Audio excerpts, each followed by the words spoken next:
it just sounded like there may have been some history, but I just wanted to make sure that I asked that question of clarification. Ms. Harris? There has been history with this particular location for several years. The ownership changes from a couple months to a couple of months, so yeah, it has a history. Okay. So then I did read between the lines and see that we should be looking at this in a different way. Okay. Are we asking all the questions of everything Please. that we do at the same time? Please. Okay.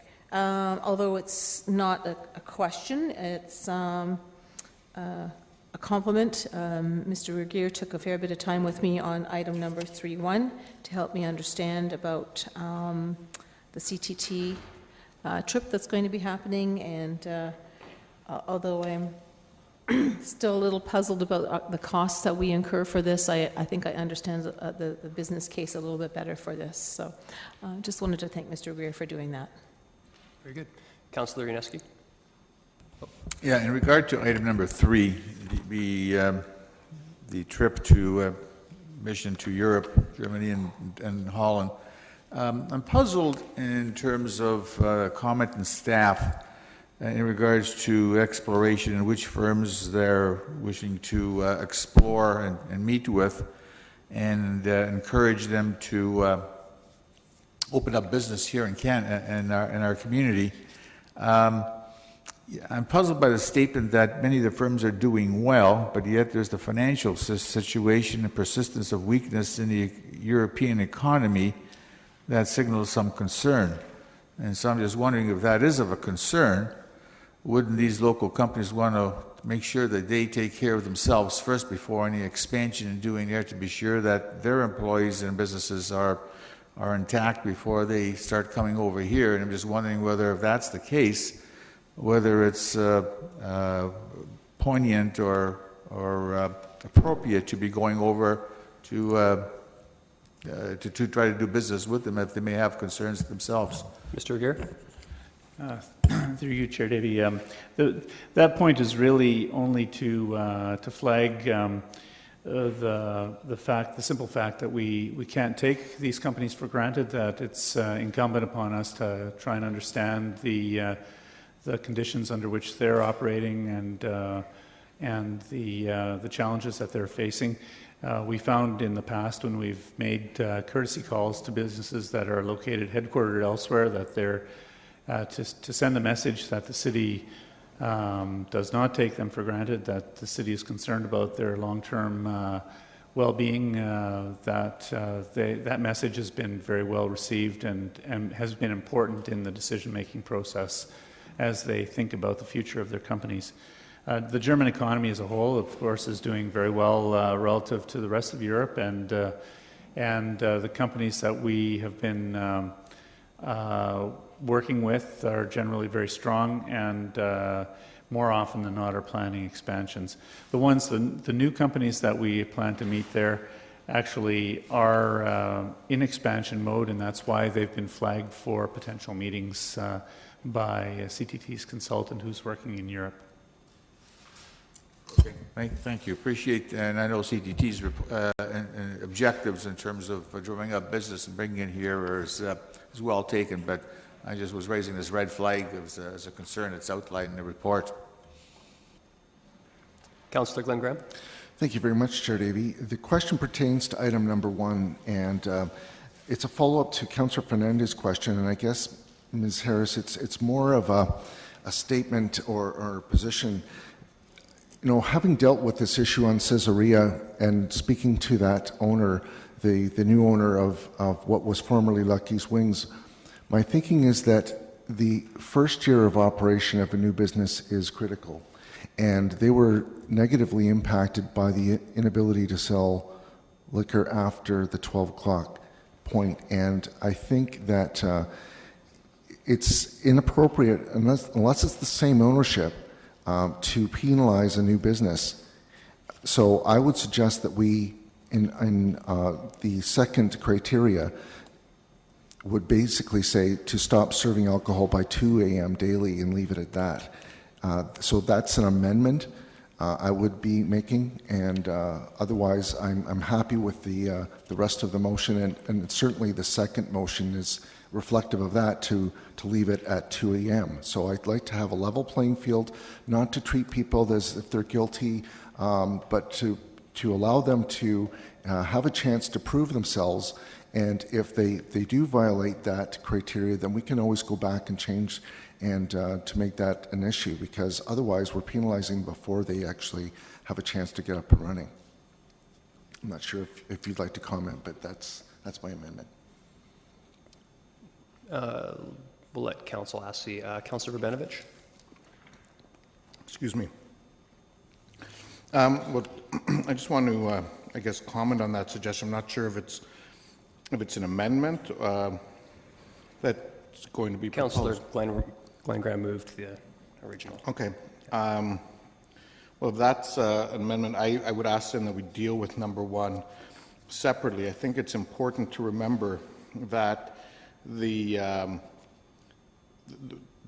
recommendations or the conditions have been established out of a long process that has existed for many years between the various partners involved with the downtown businesses, including the downtown BIA, residents in the area who had concerns with bars and some of their operating practices and so on.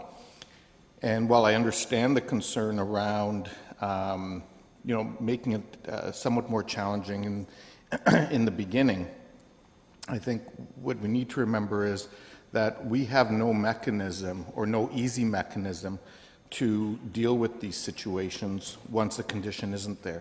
It's an AGCO condition, and so our only way to do it is for us as a council to go and ask the AGCO to go and make an amendment. And there's a long process around that. And so I think if there was an easier way to do it, then I think what's being proposed could work. But in the absence of that, I think what we need to do is preserve the process that the committee has, the Liquor License Review Committee has recommended, that's worked for us historically, and deal with it in that manner. Okay, I'm seeing no further questions.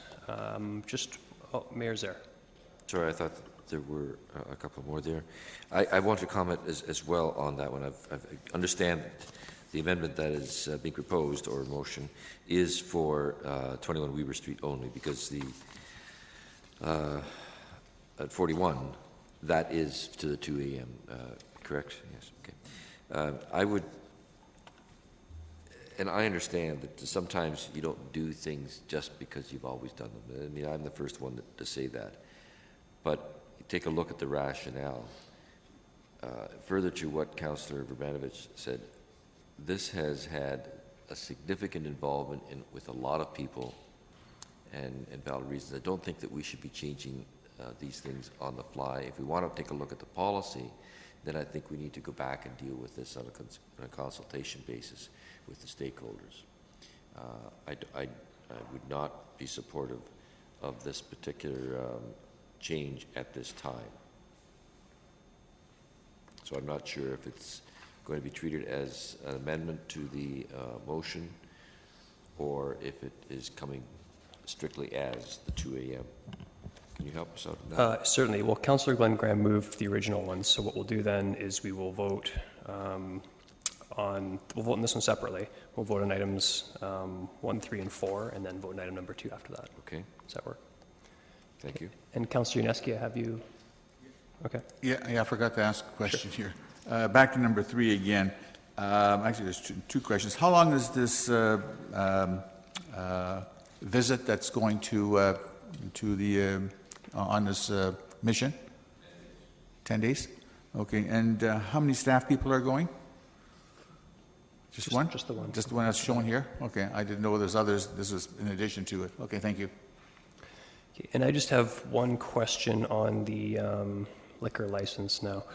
Remind me, Ms. Harris, if you could, what is it we actually hope to accomplish then by limiting it to 12 o'clock for 1 year, knowing that it's going to go up to 2 a.m. the following year? The reason we put that condition in is because when we put that condition in, the owners had absolutely no experience serving liquor. And by putting it at 12 a.m., it allows them the opportunity to, first of all, get the experience in serving liquor, and also to try and deal with any problem customers that may come up. It gives them an opportunity to gain experience, and that is why it's been made a specific condition. Thank you. Okay, so we will vote on items 2 and 3 first. Those in favor? Opposed? That's carried. And item number 1, we will vote on item portions of the recommendation, all excluding item number 2 first. Those in favor? Opposed? It's carried. Now, item number 2, we will vote on, as brought forward by Councillor Glenn Graham, that the serving of alcohol be stopped at 2 a.m.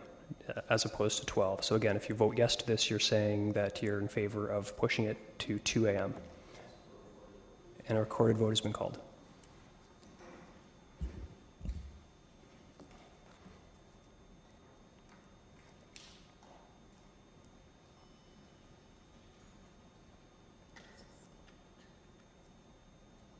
Voting is open.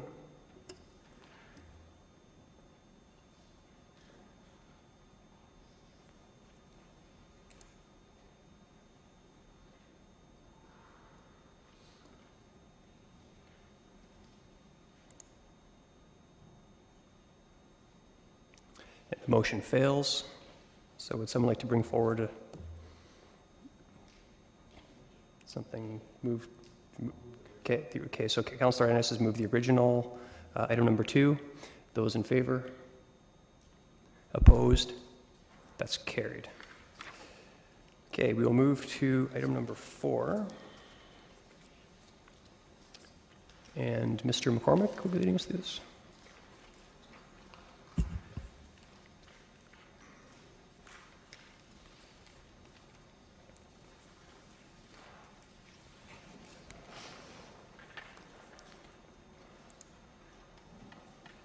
One moment.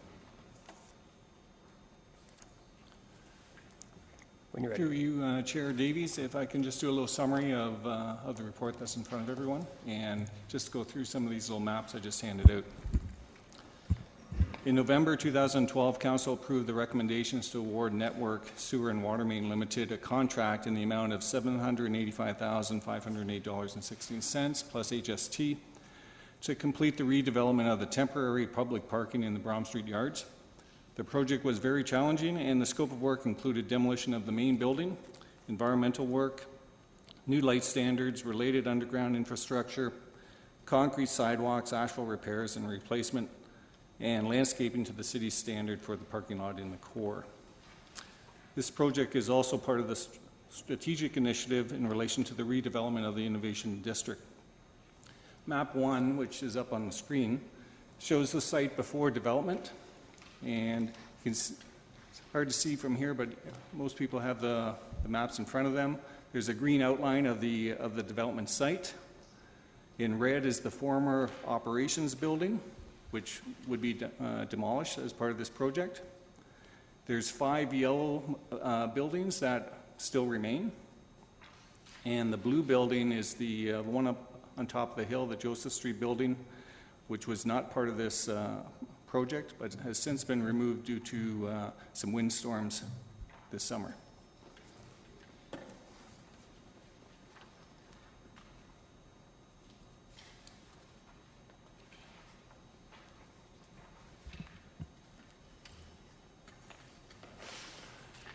Map 2 shows the development afterwards. There's 449 parking spots. This includes 20 barrier-free parking spaces. And you can see the outline of the former operations building in red, just for clarification on where that was located. The form of the tender for this project incorporated estimated quantities and unit pricing for site restoration, items including all gravel and asphalt. The site was reviewed by our consultants prior to the completion of the tender document, including estimating quantities for the gravel and the asphalt. The current contract value with Network Sewer and Water Main will exceed the original purchase order value of $785,000 and change. The new total is projected to be $969,509. This is an increase of $184,000 plus HST. The overage is a result of three main areas: scope of work changes after awarding the contract of $28,000, unanticipated environmental conditions of about $55,000, and additional quantities of granular and asphalt material of $101,000, total reaching $184,000. Details of each of these areas are provided in the staff report.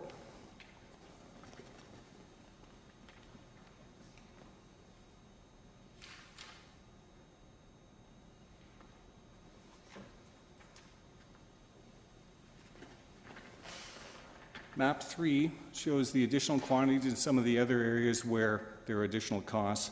So you can see the additional asphalt is shaded in green, additional gravel is shaded in red, and there are various other items from the park entrance, which is mentioned in the report, additional sidewalk work, a fence, and a number of other items. This project is funded by Edith, but 100% self-financed through parking revenues. An increase in the value of the contract will result in a longer payback period of time. The original payback was estimated to be approximately 3 years. The additional cost will increase the payback period by about 6 to 12 months. It is recommended that the $184,000 increase to the existing contract be approved. Okay, before we get into questions, Councillor Singh. Yes, Chair Davey, I just wanted to take the moment to declare a pecuniary interest as I, along with my parents, own property quite close to the site. Noted. Questions, Councillor Fernandez. Thank you. And I thank you for the map in advance. I think that it helps us understand the changes that happened. So my first question is this parking lot fully utilized at this time? It is not. We have about 25% utilization right now, and we've had a number of inquiries, one from Perimeter, and another, we're expecting a call from a major company, Google. They're looking at taking some additional spots. Haven't got that call yet, but I've heard that they will be calling us as well. Well, we've been hearing that for a while. And if Perimeter is going to come on board, how much increase in parking will that be? That'll be 100 spots, but that again is out another year. I'm sorry? It'll be out approximately another year. They're just doing some inquiries at this point in time. Oh, okay. So we're still sitting at 25%. And this red area that was, the building has been demolished. That's correct. So how many, can you give me a rough idea, outside of me having to count each little line, how many additional spots that added?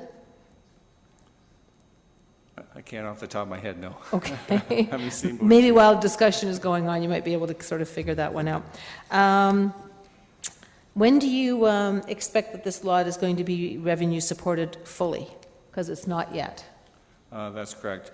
You're talking the payback period? Well, the payback period you said was 3 years. Now there's an additional 12 months, so that's 4 years before we are going to be, and that's given that all the spots are utilized, right?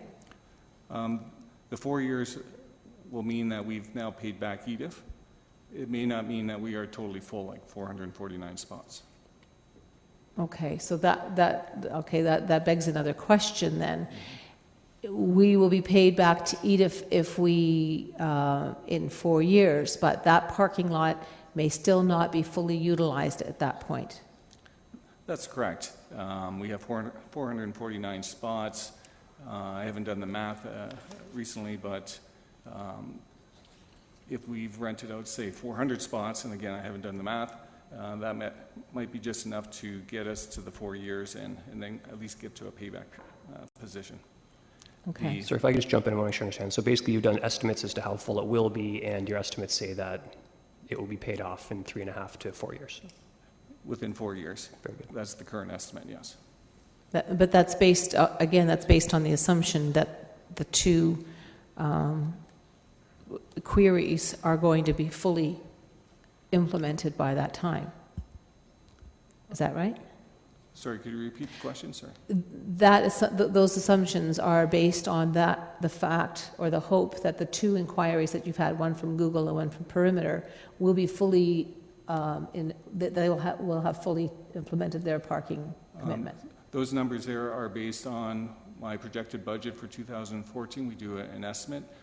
That information came in after the budget, so that is not included in my calculations. Okay. I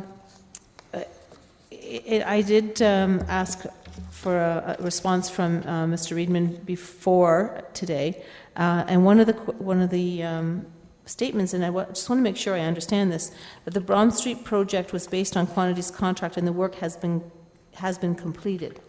That is correct. So you're asking us for this additional money after the work has been completed?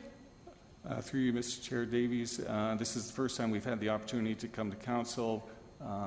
Work was done in June. Time we got the last invoice in was July, and this is the first available time for us to meet in front of council. So my question then is,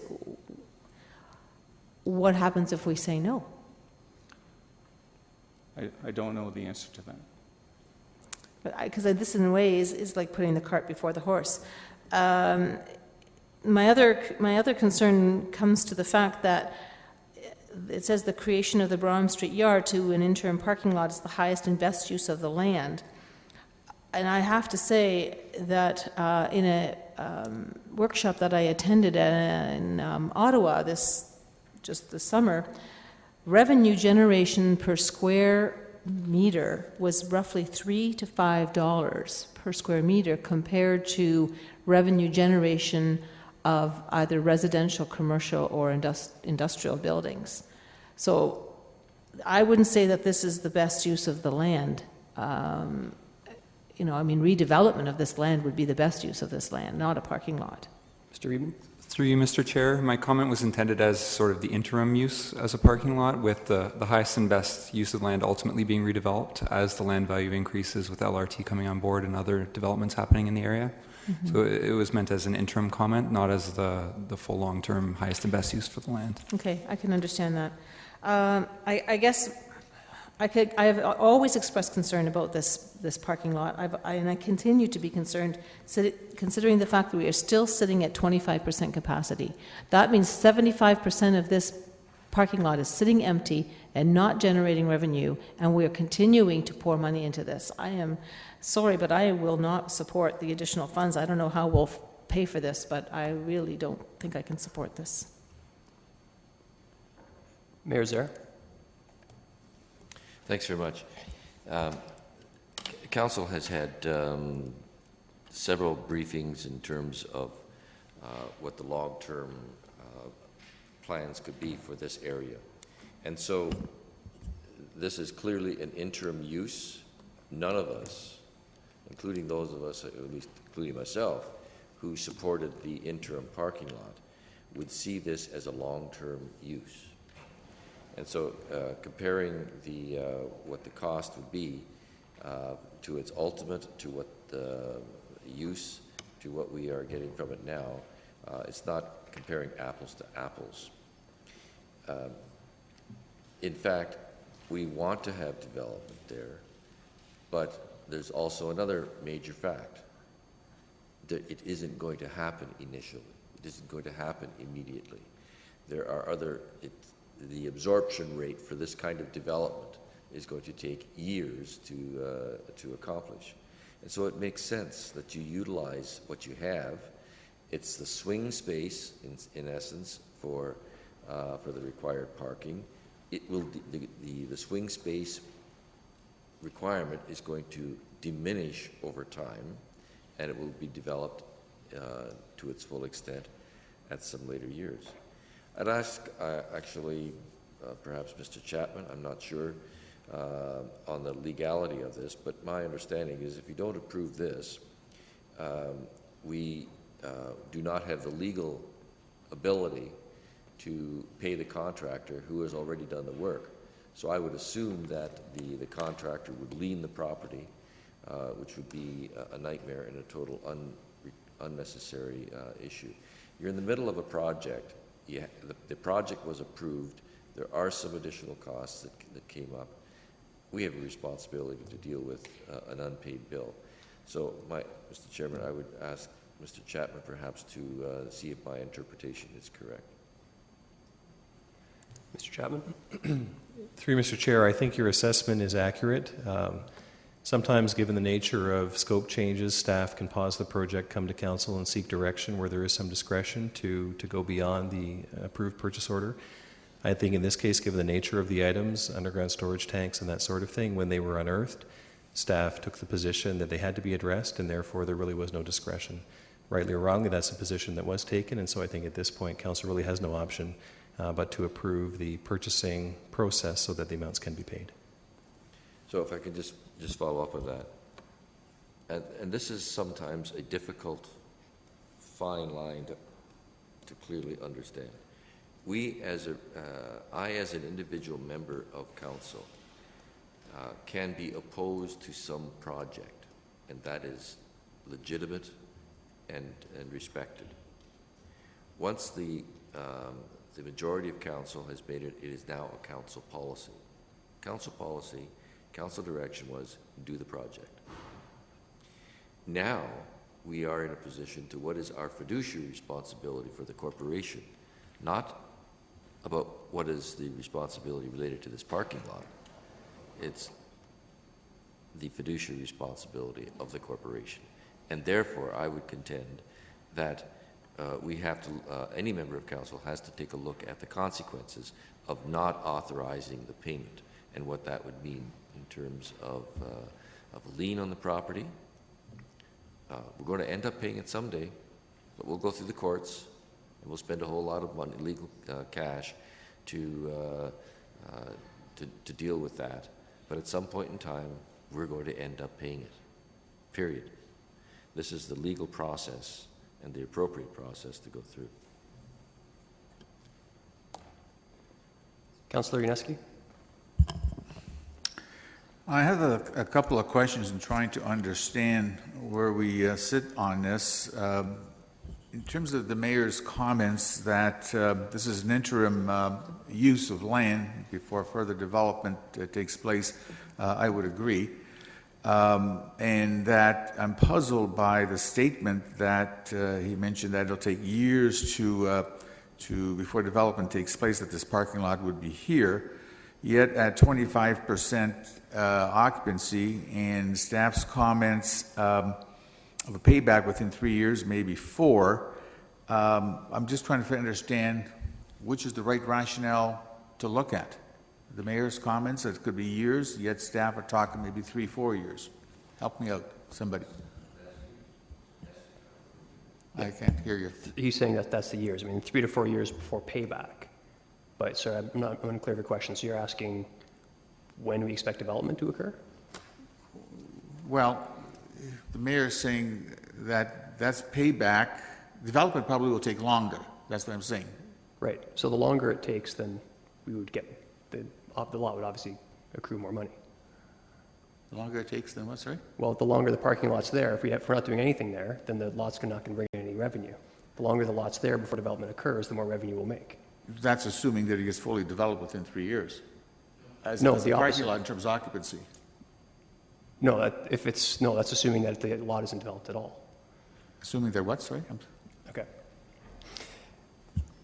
As long as the land isn't developed, we're going to be getting revenue, parking revenue from that space. So That's when correct. it is finally developed, then I'm not sure how I'm not explaining this correctly. I'm looking for help from staff. But, right, we get funding from when it is eventually developed. But basically, to understand answer that. your question, if it gets developed before 4 years, yes, we wouldn't recoup the money. Well, I appreciate that, but I could see it maybe lingering for 10 years before any development takes place and still not fully occupied in terms of parking, but only still at 25%, or maybe some slight increase, that this 3-year payback may take 10 years. I looked at staff. Staff's estimate is 3.5 to 4 years. And Yeah, but they're staff going also on- mentioned that didn't include the calculations from Perimeter and Google. Well, staff's estimation is 3 years or 4 years. That's going on the assumption that it'll be fully occupied as a parking lot in terms of all those spaces, whatever there's 400 or whatever, will be all. I don't think we're making that assumption, but I'll have to Through you, defer. Chair Davies, that is incorrect. We do estimates, so right now we're at 25%. So in my budget model, we're taking various increases, as we know, like the beer store location where the region has about 75 spots. We know that in 6 months they're going to be giving those up in preparation for the LRT and the rail lines in there. We anticipate that we'll pick those up because we're in the same price range. There's no other parking in the area. So in our model, we're not assuming that all 449 spots are leased up this year. And if we don't get there, our payback will be less. So we're doing marginal increases through the next 4 to 5 years. If something happens where we get 100 spots that we weren't anticipating, obviously the payback period would be a lot less. Okay, thank you. The next question I have is I'm trying to understand that the statement here is made that this project is funded by Edith, yet staff made a presentation a month ago that we have now come to the state, looking at the 2014 budget, that Edith now will not incur any additional costs, and all we will just be doing is paying back the interest on the loans that we've got. Yet now we're talking this project is funded by Edith. I am totally puzzled by one statement here and finance statement by Mr. Ryan Hagee when made that presentation back a short while ago. Mr. Chapman? Through Mr. Chairman, the statement was correct and continues to be correct. The funds for this parking garage were allocated in 2013, and the payback will happen over time, but ultimately that's a decision that has been made and has been funded in 2013 before Edith expires. So do I understand by your comment that the statement that Mr. Hagee mentioned back a while ago covers this project already in 2013? That's correct. And so it will be repaid over time. It sounds like the payback is extending over a longer period, but that decision was made in 2013. The funding was put in place in 2013, and there will be no further impact beyond 2014. Okay, so this additional $184,000 will come from where? From Edith as well, since it's not in there? It's noted on page 4-3. It's the last paragraph. Staff have recommended 3 funding sources, 2 smaller allocations out of existing Edith balances, and the larger amount out of the Environmental Remediation Fund. So 2 of them are from Edith and 1 is from the Remediation Fund. That's correct. Thank you. Councillor Fernandez, brief question? Just brief comment. Brief comment. Okay, well, it hasn't been moved yet, so I'd like to ask a question if I could. That concludes questions except for mine. My question is, obviously there's really no decision to be made here because the decision was already made, so that is my question. Refresh my memory, what is staff's ability to make executive decisions of this nature in lieu of council? Mr. Chapman? Through the chair, there are 2 thresholds. One is the purchase order cannot be extended more than 10%, and funds must be in budget. So if there's sufficient project budget and we're within 10% of a PO, the purchasing director can extend the PO. I believe in this case the budget was not available, and this exceeds the 10% margin as well. Okay, so this exceeds the 10%, but the work was still done. Okay, understood. Okay, sorry, could I get a mover for this before we moved by Councillor Ioannidis, and comments, Councillor Fernandez? I guess my comment is, what's done is done, but I'm disappointed that we were not given a heads up. I understand that, once shovels are in the ground, things happen, but there is no reason why we couldn't have been made aware of this situation. I mean, this is a significant amount of money. It's $184,000. I think that the public would be seriously concerned that staff is making decisions without consulting council. we always talk about staying within budget. This is clearly not staying within budget. My other comment is understanding the comments from the mayor that, I wouldn't want to have a lien put on this property. Yes, of course, we want to show good leadership by paying our bills. But I think what's ultimately important is the acknowledgement that this site, because I have never supported this site from the get-go, is still underutilized. Our Charles and Benton Street garage is still underutilized, that I surely hope that we're not going to see another suggestion of another parking garage or a parking lot anywhere within the boundaries of the downtown area in the near future. I think that that's throwing money down a deep hole. We are trying to change our transportation, our mode of transportation. We're trying to get people out of their cars by expanding our parking lots, adding more and more. We're also creating more, sending the wrong message, but we're also putting our revenue stream consistently at risk. So I really think that it's really important that, given that Mr. Riedman and Mr. McCormick are relatively new to our city, that they will put their thinking caps on and come up with some other ways of getting people to come downtown without having to park their cars. Thanks. There are no further comments. So it's moved by Councillor Ioannidis. Those in favor? Recorded vote's been called. If you could ask a little sooner, I'd appreciate it. Thank you.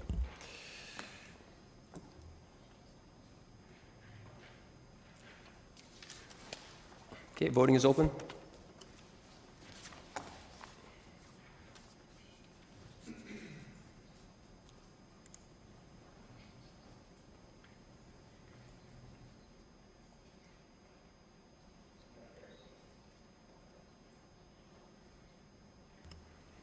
Pardon me.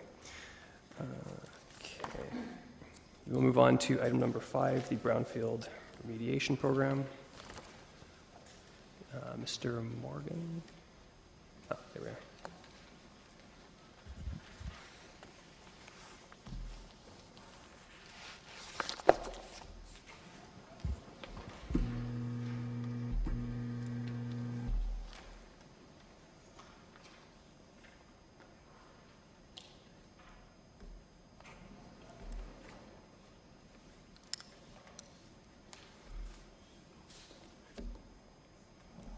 Apologies.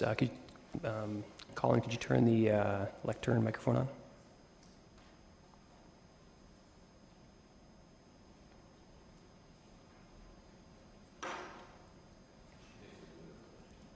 Doesn't it limit me to 5 minutes up here?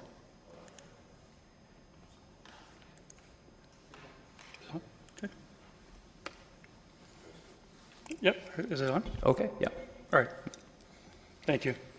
Good afternoon. I'm here to speak on 55 Moorgate, the Brownfield application. The city and the region received an application through the Brownfield Financial Incentives Program from Savick Homes for the remediation and redevelopment of the 1-acre parcel of land addressed as 55 Moorgate Crescent. The property was used as a waste disposal site in the 1960s and has been vacant since the 1970s. Savick Homes is in the process of constructing 31 residential townhomes on the site. Environmental contaminants found on the property include concentrations of lead, arsenic, and copper in levels that exceed the Ministry of Environment standards. Remediation costs to clean up the site were approximately $775,000, with the additional 10% allowance for indirect costs as allowed by the Brownfield program, which results in a total eligible remediation cost for the project of approximately $851,000. From this total, we subtract the assistance already received from the region for their Phase 2 ESA grant, of $11,000 and the regional development charge exemption from the program of $278,000, resulting in a maximum eligible joint tax incremental grant of $561,388. The grant amount is cost shared and funded proportionately between the region and the city based on the share of the taxes levied on the property. In this case, the region's share of the grant is $343,000 and the city's share is $218,000. The annual payments are estimated to last 9 years and will not start until after the property is fully developed and reassessed by MPAC. Current 2012 taxes for the subject property are $3,070, based on the assessed property value of $245,000. Projected assessed value of the property built out with 31 townhomes is $6.5 million, with an anticipated city and regional taxation of $66,953. The city portion of these taxes would be $26,000, with the region receiving around $41,000. The city's annual tax increment is based on the difference between the existing city tax level, which is now $982, and the future post-redevelopment city tax level estimated at $26,000, resulting in an annual tax increment of $25,043. This tax increment forms the basis for the annual tax incremental grant that will effectively fund the city's portion of the program for approximately 9 years. And I apologize ahead of it right now for I spelt Moorgate incorrectly throughout the report. There's an E missing. Okay, thank you. Questions? Councillor Fernandez. Thank you. This seems like a really long time, like long-term obligation that we're going to enter into with this this developer. Is this par for the course that we do this? Through you, Mr. Chair. Yes, it is. It's amortized over a course of, in this case, it's 9 years, and it's based on the incremental grant, the incremental value that the property is going to be going up to. Mm-hmm. I mean, I'm looking at it, you said 218,217, which is almost a quarter of a tax levy that we won't be getting over the next 9 years, right? Correct. In total, $25,000 a year, correct. Yeah. Okay. How many of these kind of grants have we given over the last year, 2 years, 3 years? I would say I've only been involved in this one. I think prior to me being involved, there might have been 3 or 4. Okay. And I mean, I think it's great that we've got a piece of land that's been sitting doing nothing, and now we've got some affordable homes hopefully on that site.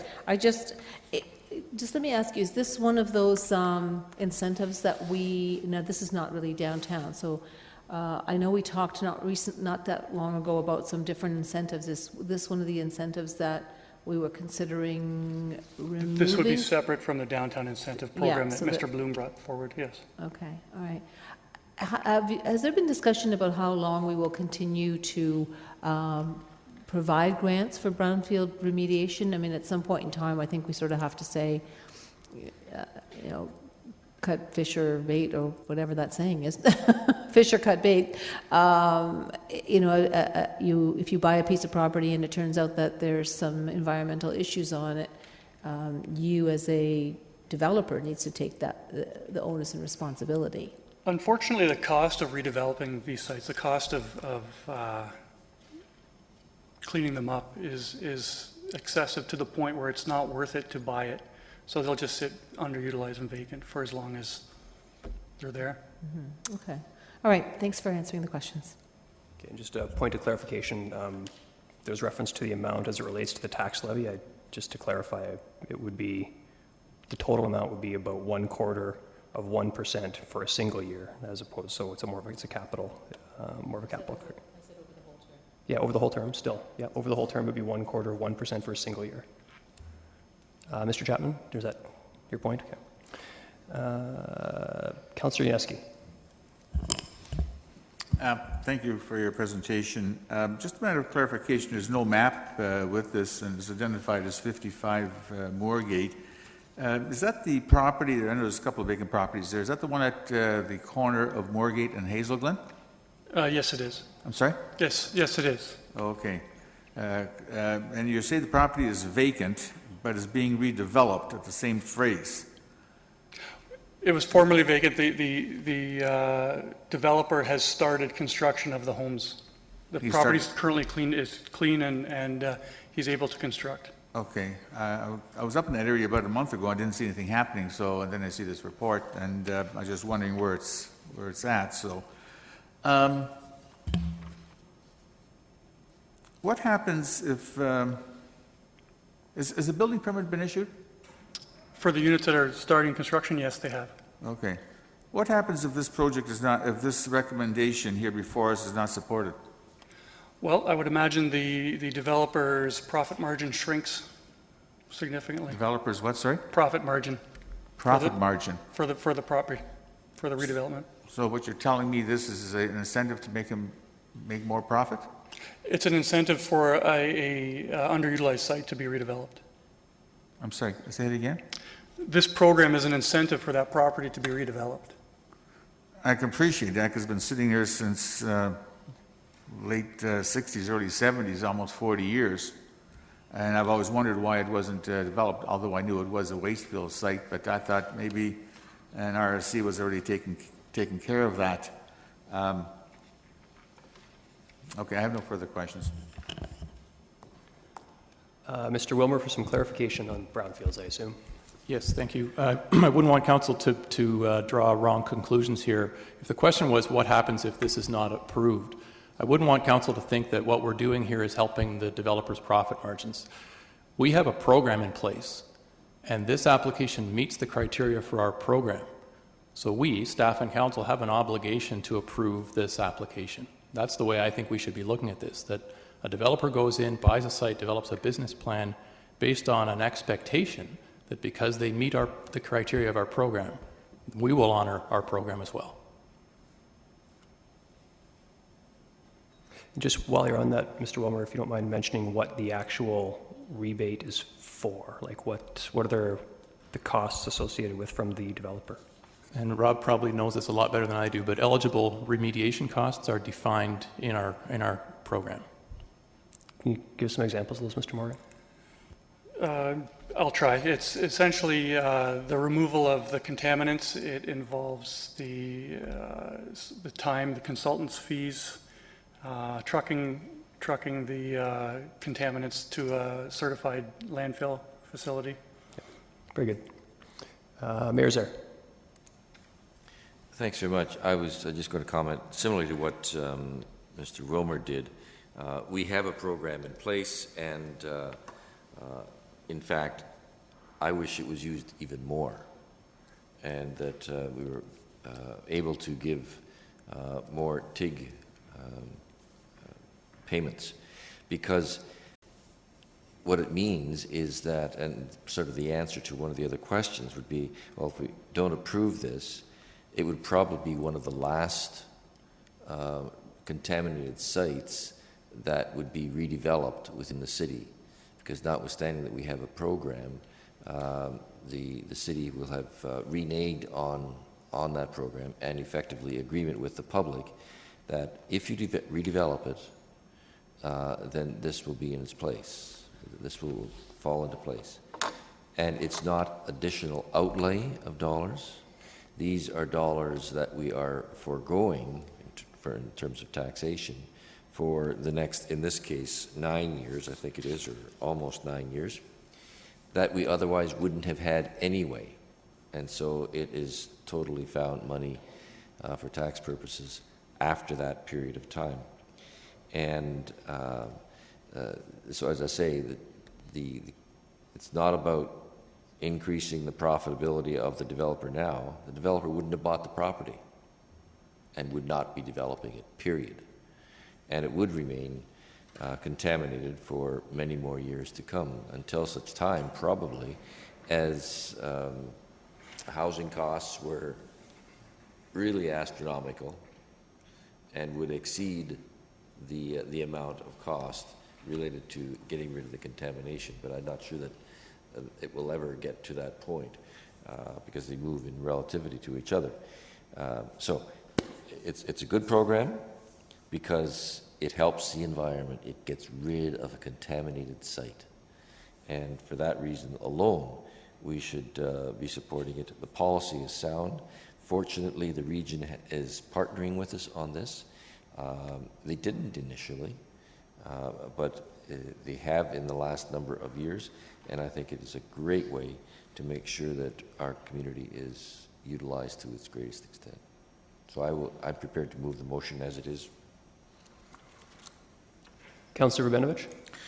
Well, thanks. I was going to move the motion, but now that Mayor Zer has moved it, I will just speak to it. I am very supportive of this.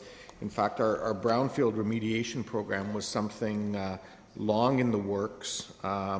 It was something that, as I recall at the time, our Environment Committee spoke about the need for it. Our Economic Development Committee at the time spoke about the need of it. And I know it's also something that other municipalities, in fact, across Ontario and Canada have, at the time, fought hard to be able to have the ability to do this kind of initiative.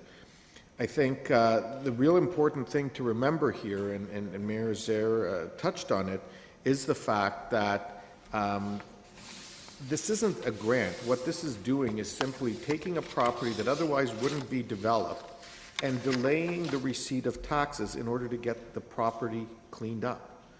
That's the right thing for us to be doing from an environmental point of view, from the perspective of building the kind of community that we want to build for future generations. And it's also, and I know at the time, former staff person Terry Boudelier was very involved with this and spoke about its implementation across the country. In fact, I think we maybe even got an award for it from the Canadian Urban Institute, if I remember correctly. So I think we need to keep all those things in perspective as we consider this application, and it's great that we have someone coming forward utilizing this and cleaning up a property that stayed contaminated far too long in our community. Councillor Glenn Graham.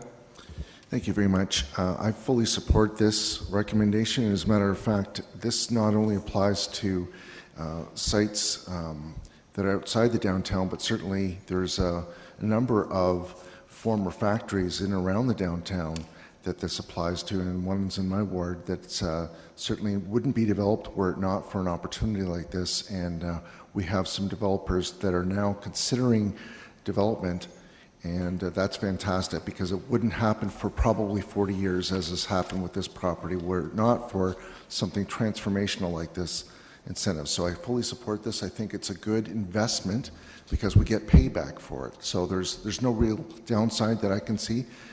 I think that the city really is on the leading edge of this kind of thing, and I wish that, as the Mayor said, that more developers took us up on the offer, and I know the region's on board with it, and they've renewed their commitment to it, so I'm glad we have this policy, and I'd like to see it used more. Councillor Singh. Thank you, Mr. Chair, and just wanted to speak in support of this. And once looking at the report and the costs associated to it, those costs, the way I see it, are not costs.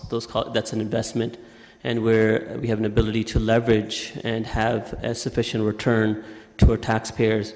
A lot sitting vacant and being unused and not having potential for redevelopment because of contamination is a cost in a relative term. With intensification, with increased tax revenue, that's for the betterment, that's for a neighborhood revival, and that's for additional revenues to our tax base as well. And similar to Mayor Zaire when he said it, that I really wish there were more opportunities where we could utilize on this, because we don't want to see stagnant properties around our city. They look bad, at the same time, they don't bring in the tax revenue that we really desperately desire as well. So I hope to see more of this and more uptake, and I would definitely support this. Okay, there are no further comments. I'll only add that, okay, actually I have a couple other comments. Councillor Ioannidis? Can I ask for a recorded vote when the time comes? Recorded vote, certainly. And Councillor Yaneski, you... Well, I thought we were going still through question period because Mr. Morgan's still standing as opposed to going through comments. So. Okay, well, sorry, Mayor Zaire moved. I'm sorry? Mayor Zaire moved the motion, but if you have a question, please go ahead. Well, I don't have a question. I just have to go with comments. But sure, yeah, comment, yeah. I was prepared to support this right from the start because I knew we have this remediation program, and I was wondering maybe it wasn't kicking in at all for this particular project because I know the lands have been sitting there for almost a half a century. And I thought with this program, it would assist it, but it was really slow in coming. It's the last property to be developed on that street. But I'm glad to see that we do have this application here before us to get it, because otherwise 40 years with no taxes coming in on a vacant piece of property is a waste of vacant land sort of sitting there. Everybody else has been living there for 40 years. So I've always been intending to support this, and I think this is the right way to go. Okay, recorded vote's been called. Without belaboring it, I'll just add this is actually one of my favorite programs, the brownfield remediation. Only because, again, it's not costing us anything. The land would have been developed anyway, and in the long run, we will collect that tax revenue. So it's a win for us, and it's a win for the environment as well. A recorded vote has been called by Councillor Hernandez. Voting is open.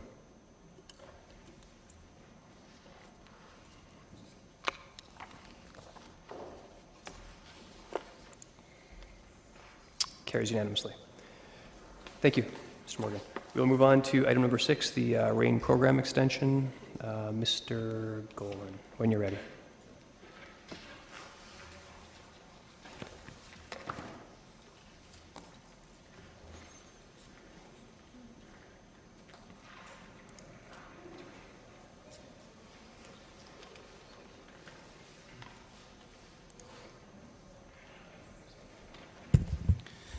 Good afternoon, Mr. Chair and committee members. Shortly after Kitchener implemented the stormwater utility in 2011, the Ministry of Environment announced a new funding program called Showcasing Water Innovations. Showcasing Water Innovations is the province's program to fund leading-edge, innovative and cost-effective solutions for managing drinking water, wastewater and stormwater systems in Ontario. The program complements Ontario's water strategy and Water Opportunities Act by fostering innovation, creating opportunities for economic development, and protecting water resources for present and future generations.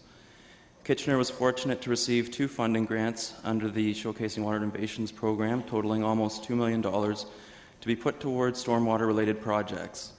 Approximately $1 million was awarded to the City in partnership with the City of Waterloo, Reap Green Solutions, and Green Communities Canada to develop the RAIN program, an ecological approach to stormwater management. The RAIN program is a community-based social marketing campaign to develop and provide educational material to private property owners regarding stormwater management they can achieve on their own properties, and to raise awareness in the community about the availability of stormwater credits that they would be subsequently eligible for. Since the program began in late 2011, extensive community outreach has taken place in the form of workshops, contractor training sessions, home visits, case studies, and community events such as a best practices tour, a rain barrel distribution day, and demonstration projects, all of which have benefited from hundreds of hours of volunteer time in the community and positive media feedback in the form of radio, print, and TV time. So since credit applications were made available in October of 2012, over 4,000 residential properties and 150 non-residential properties have signed up to receive stormwater credits. Staff had initially conservatively estimated that the credit program would cost $1.8 million in total for the years from 2011 to 2013.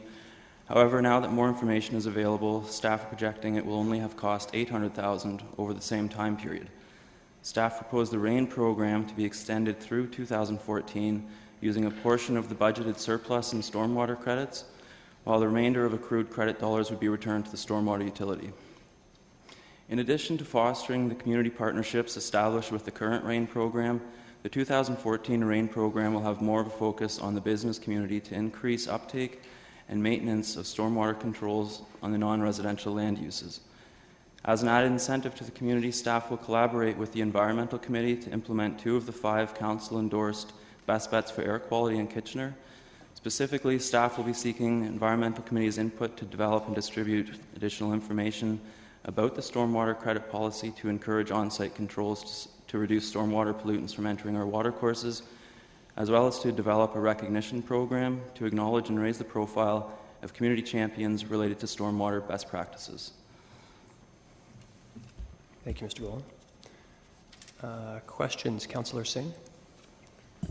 Yes, Nick, just some questions related to, of course, the program, as the report outlines, was successful in 2013, partnering with our other organizations as well, right? And that's one of the reasons why we are wanting to extend it to 2014, you're saying. So the remaining funds, which is, I'm looking at the report, the $228,000, would that be sufficient for full extension 2014? but at a limited program, or? Yes, through the chair it is. We are refocusing the program to focus on the non-residential sector, so there is some savings, and we have pared it down somewhat, and we've only kept in the most important parts that we feel the city will benefit most from engaging the community with. The earlier program in 2013, did it have no exposure to the non-residential component, or? So through the chair, our original program was designed to focus primarily on the residential sector. However, in the past several months, we have looked closely at that and reallocated some of the existing budget to start beta testing business visits and engaging the non-residential sector more completely in order to prepare for next year and round the program out. So you're saying until the end of the year, so September, October, November, December? Correct. Okay, so at least a quarter of this year will have some component of a non-residential, educational aspect of the RAIN program.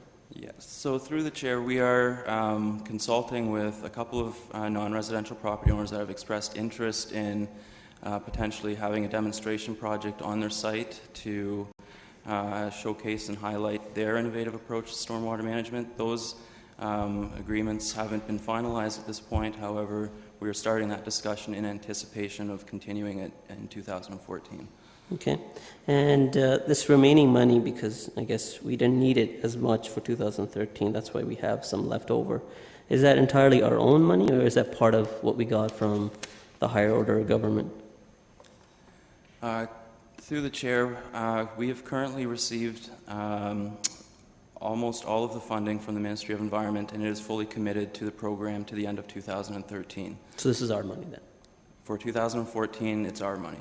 Okay. I'm just kind of referring to the 228,000 that we'd be extending into 2014. So that's coming from our user base, Correct. From the tax utility, from the stormwater management. From the stormwater utility. The stormwater utility, right. And you also refer to the credit policy as well. And unfortunately, the lack of uptake on it, as we still have monies that were budgeted sitting in the fund. Can you speak to that a little bit, of why has there not been as much of an uptake, whereas at the same time, this program, the RAIN program, has been successful in educating the people how to do it? Just love to hear your comments. Through the chair, I wouldn't say that it's been unsuccessful in the amount of uptake in the credit program.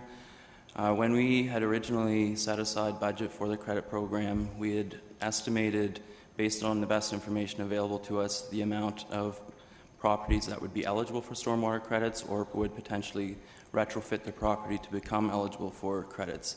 Since this hasn't been done anywhere else in Canada and we didn't have another model to follow, we wanted to be conservative to ensure that we'd be able to fully fund the program and allow it to grow to its full potential. And now that we have unrolled the program out for, it has still been less than a year, we have seen significant uptake with over 4,000 residential applications and 150 non-residential applications. However, we do see more potential in the non-residential sector for greater uptake and more retrofits to take place to receive stormwater credits in the future. Good. So, and that's where I was getting at as well. And you referred to it as there could be more uptake on the non-residential side. And that would be partly because of course, the cost to the organization as well. Whereas, relative property comparative to residential and non-residential, the fee structure is always heavier on the non-residential, is it not? Through the chair, we always saw the greatest potential in savings and benefit to the city through the non-residential sector because of their large impervious areas and the amount of runoff coming from them. What 2014 will help us understand is whether the business case is sufficient in order to encourage the types of retrofits that we are hoping to see implemented across the community. And that will inform any credit policy review or update provided to the new council in 2015. It will help inform any recommendations for modifications to the program, and if it's warranted, and generally it will help us be in a better position to understand how we can encourage greater uptake throughout the community. Right. So initially when the utility was formulated, Was the education component as strong outlined as what our intentions are? To my understanding, this was something that was not expected. The monies that came from the Ministry of Environment, the SWI fund, program funding. So obviously we wanted to leverage on that with our own investment because we were getting $1 million, so why not? But had we not got the $1 million, would we still have dedicated those funds from the utility for the education component? Through the chair, we'd always anticipated a credit policy to be brought forward. Outside the credit policy, I'm talking about the education component of it. So as part of implementing the stormwater utility, what we had discovered was there was quite a lack of awareness in the community about what stormwater is, particularly from non-residential property owners that had stormwater infrastructure and were not aware that they had stormwater infrastructure. So there would have always been some sort of education component, although I have not given thought to what that would have looked like had we not received the funding from the ministry. Right. Well, you're absolutely right. I think there was a big lack of understanding what stormwater management and the components that are related. But even for myself, but ever since I started getting that monthly bill, I'm pretty well aware of the program and what I'm paying for now. I'll reserve my comments for later. Thanks. Councillor Fernandez? Thank you. I just wanted to finish my writing down thought here. Maybe actually I'll ask that question from Mr. Golan. What you were saying to Councillor Singh was that you always figured there was going to be an education component. You weren't sure of how that looked until you got the funding from the federal government. Was that? I just want to make sure that I understood that. So if I write that, I'm going to write it down correctly. Through the chair, to be clear, when we implement the utility and started sending out the original bills, we had developed frequently asked questions to provide to frontline staff to inform the public that had questions about stormwater, about why they were receiving this new bill. So that took a significant amount of resources in the first 6 months of billing, and we had anticipated that and prepared for it. By the time we had the credit policy in place and had completed the programming to actually make applications available to the public, we already had funding from the province for the RAIN program, so we had not developed an alternative education program at that time. So with the money from it was the province and not the Fed, sorry about that. With that money, you created additional education components? When that funding program was announced, we submitted an application to receive grant dollars in partnership with the City of Waterloo, who is following a similar path as us, and Reap Green Solutions, who had already developed a similar program for other energy efficiency related initiatives, and Green Communities Canada. So we were fortunate in receiving the funding that we had requested, and that application was formed as a community-based social marketing campaign, so really about education. Okay, thanks. I appreciate you sort of going over that. I just wanted to make sure that what I was writing down, I was grasping exactly what you had said. One of the questions that Councillor Singh had was regarding the leftover, the surplus, the $1 million surplus. And he asked you if it was our money or the money from the grant. And you said that that was money that was our money. In other words, money that we had budgeted for, but we have not seen the uptake. Is that correct? Through the speaker, or through the chair, it has been budgeted for credit payments in the period between 2011 and 2013, so it has accrued as we have not issued as many credits as we had anticipated. Right. I just want to make sure that I understood exactly what you were saying there. So this surplus is, my understanding from the report, is that it's going to flow into a stabilization reserve fund. So that means the $1 million would go into a stabilization reserve fund.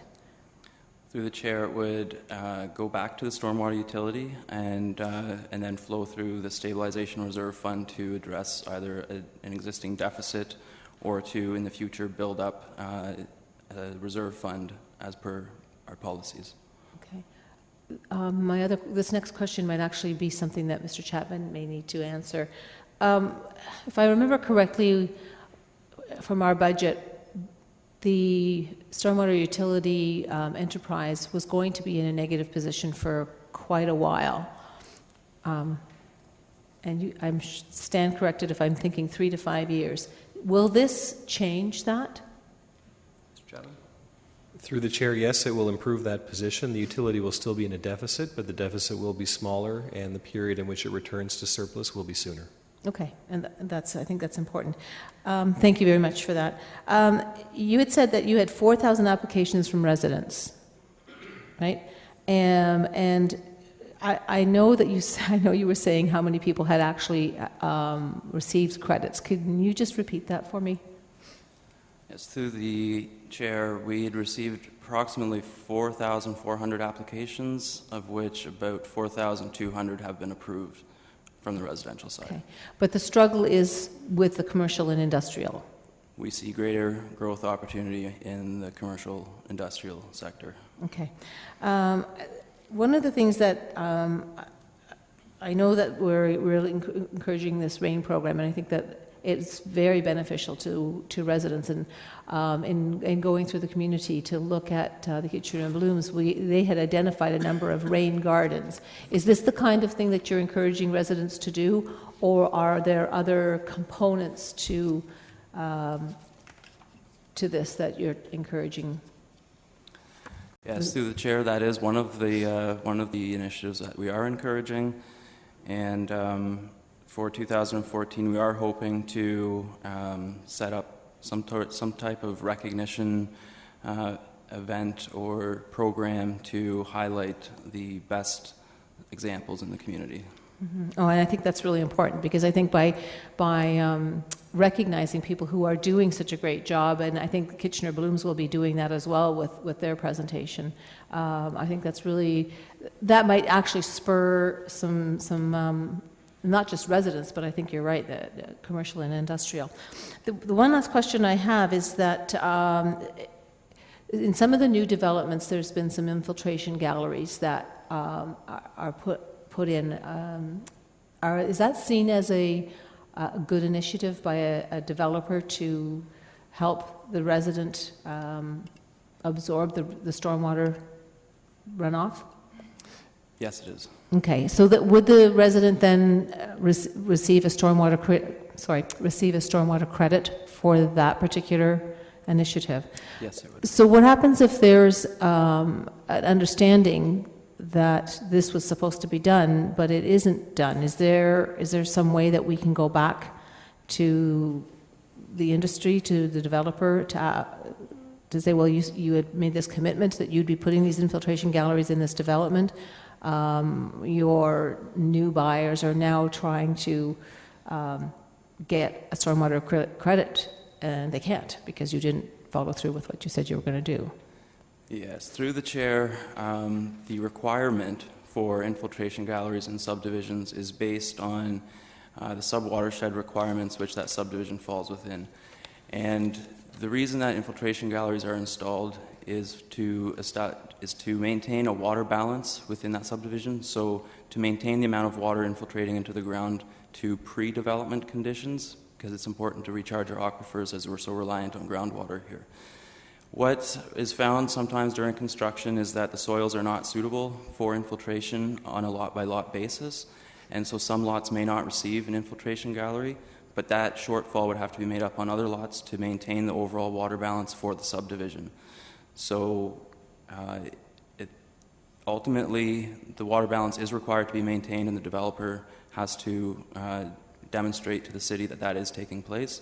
For those properties that don't receive an infiltration gallery because of unsuitable soils, there are other alternatives for them to still receive the stormwater credit using other techniques.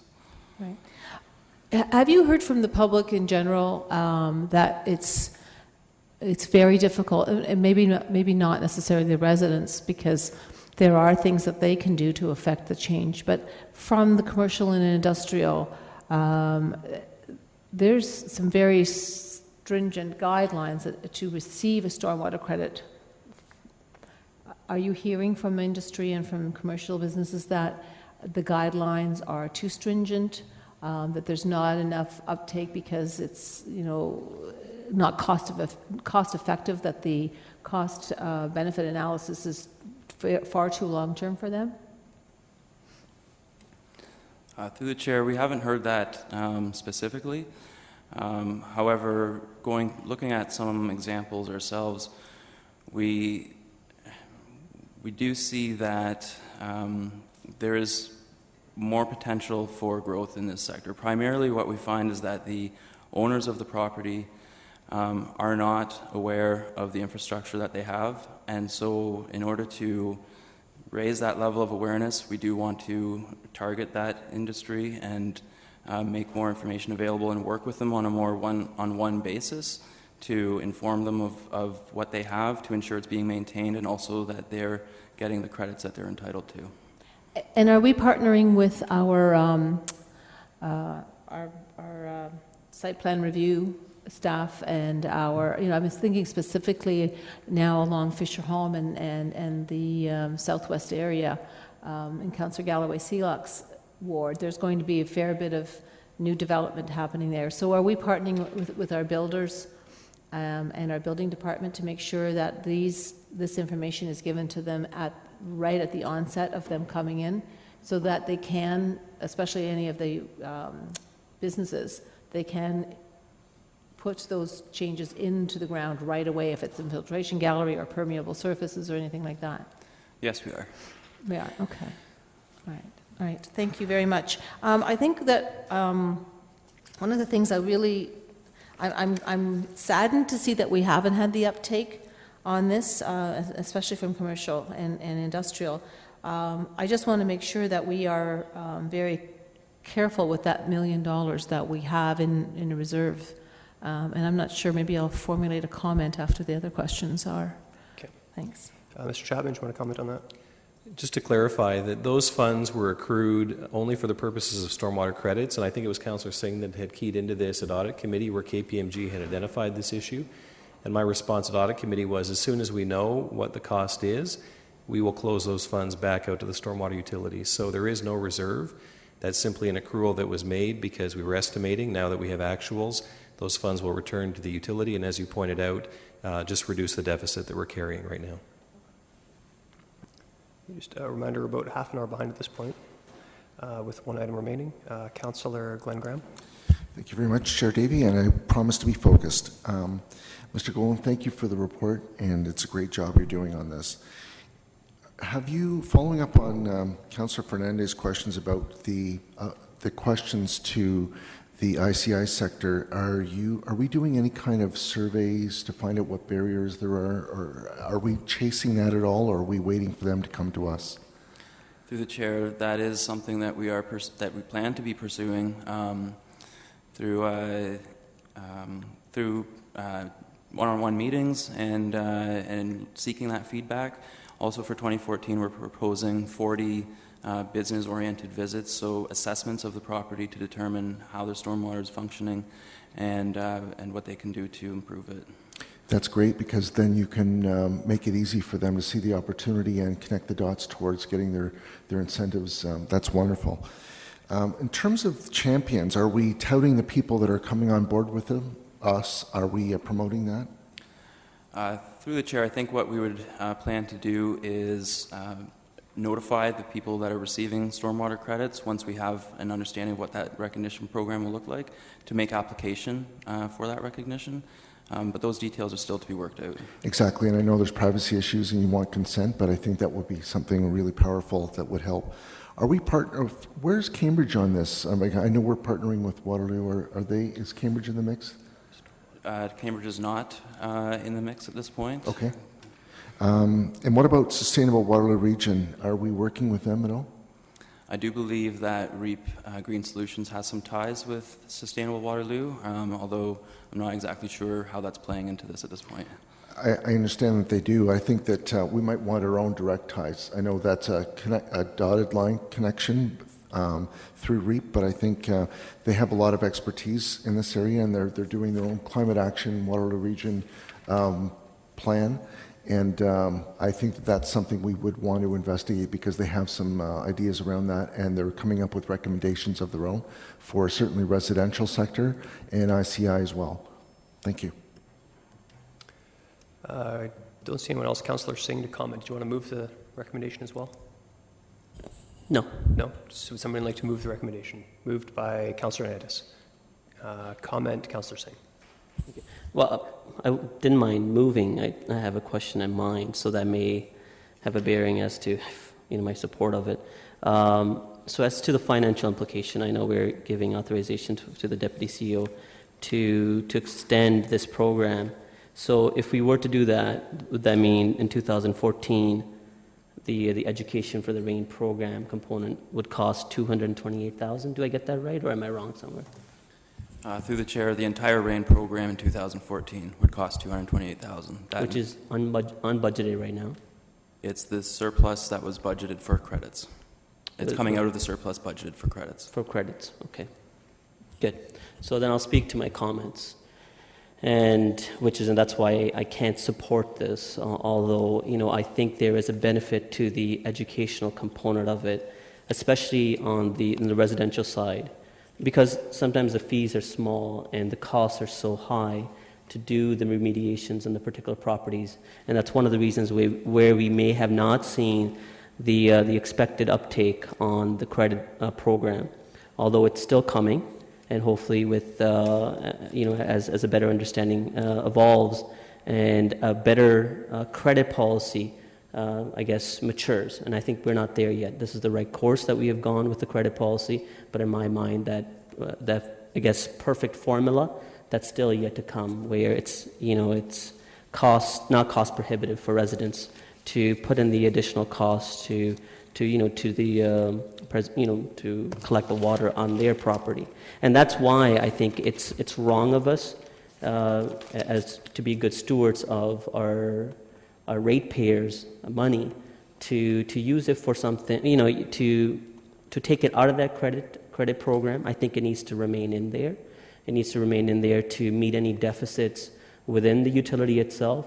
It needs to remain in there if there can be a further increase to the credit policy in the future. And I'm not saying this is a discussion that needs to be had now. That's premature.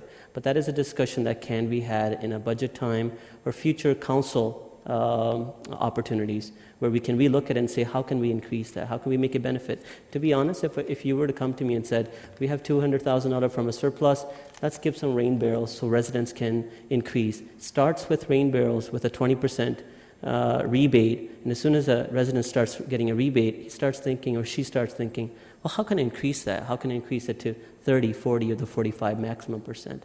That's where I think it should go. That's where I think it should remain until a further and better discussion can be had. Mr. Chapman, comment? And I apologize if it's redundant. I think just a point of clarification. The program, the grant was to end at the end of 2013. It's a $1 million grant, and we were required to match that. Our matching source of funding was the credit program. To date, we're projecting to only spend $800,000. So the implication of not basically putting at least $200,000 more towards the program is that we may be at risk of losing $200,000 of the grant that's already been advanced. We had initially anticipated that with a $1.8 million credit, we'd be well beyond that $1 million matching contribution. We're only estimating that we'll have $800,000 of matching contributions to the end of 2013.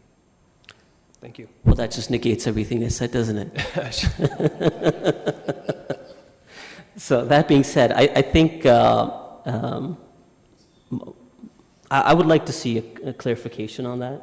I respect the information that you're giving me. You're saying there's a possibility, and if there's a possibility, then absolutely right. Then it's better that we utilize these funds for the continuation of the education program for RAIN. But if there's a potential that we can still retain it, I think it should be retained and kept in the utility. So I revert back to my initial comments.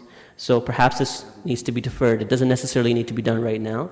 There is currently monies in the program that we are catering towards the non-residential sector. Perhaps this can come at a later point once we have clarity on this. And if Mr. Chapman's right, then I would be absolutely supportive. But if there's an opportunity to keep it, then I guess we can. So you're moving deferral till council? Can information be gathered before council meeting? Through the chair, we have been in discussions with the Ministry of Environment on the potential financial impact and risk to the city by not having that full contribution to the program. They have not indicated 100% one way or the other what the consequences would be. They have indicated verbally that they would like to see the contract extended. We're waiting for that final sort of written confirmation from them. However, regardless of whether or not we need to extend the contract with the Ministry of Environment, our recommendation would still be to move forward with the 2014 RAIN program funded through the credit surplus. And I appreciate that. And the report states the reasons why staff is supportive of that. But again, my comments were contrary to that. And I think having that understanding for the rest of the committee members is very important, of course, that we don't want a liability where we have to give monies back. And if that is a clear option, and I think council members would be better positioned to vote accordingly to it. So if we can defer to council meeting, in which case we would have ratified there anyways. I don't think there's any delay that we've taken, and I encourage staff to get that answer and firm, not as to what their preferences are. Okay, deferral's been moved, so there can only be comments as to timing, and I'm not seeing any. So I will take the deferral motion to council. Those in favor of the deferral? Opposed? Deferral is lost. So we're back to the original motion as moved by Councillor Ioannidis. Is that your recorded vote? Recorded vote has been called.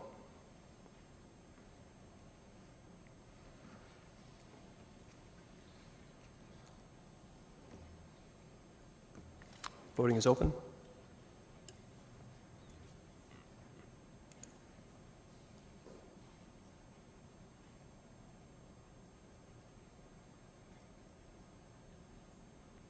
And the motion carries. Okay, we will move on to the final item, number 7.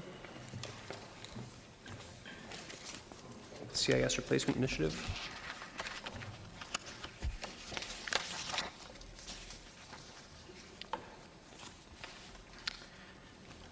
Good afternoon, Chair Davey and committee members. This is the third staff report on the CIS Replacement Initiative, which, as you may remember, was launched following the recommendation of the 2010 CIS assessment that the city pursue SAP tax and utility solutions to replace CIS.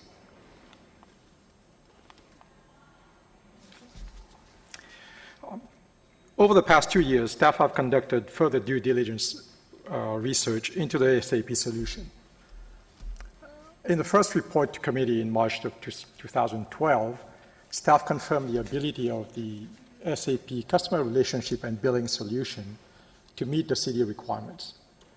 But the research also found that the implementation cost was going to be higher than the initial estimates.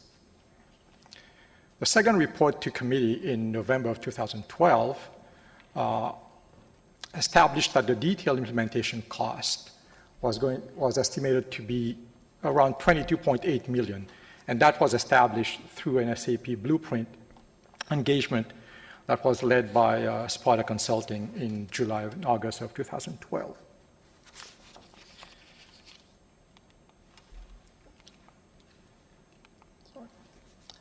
So given the implementation cost estimate of $22.8 million, Council passed the following resolution in November of 2012, that the final approval to proceed with SAP CRNB be referred to the 2014 budget process.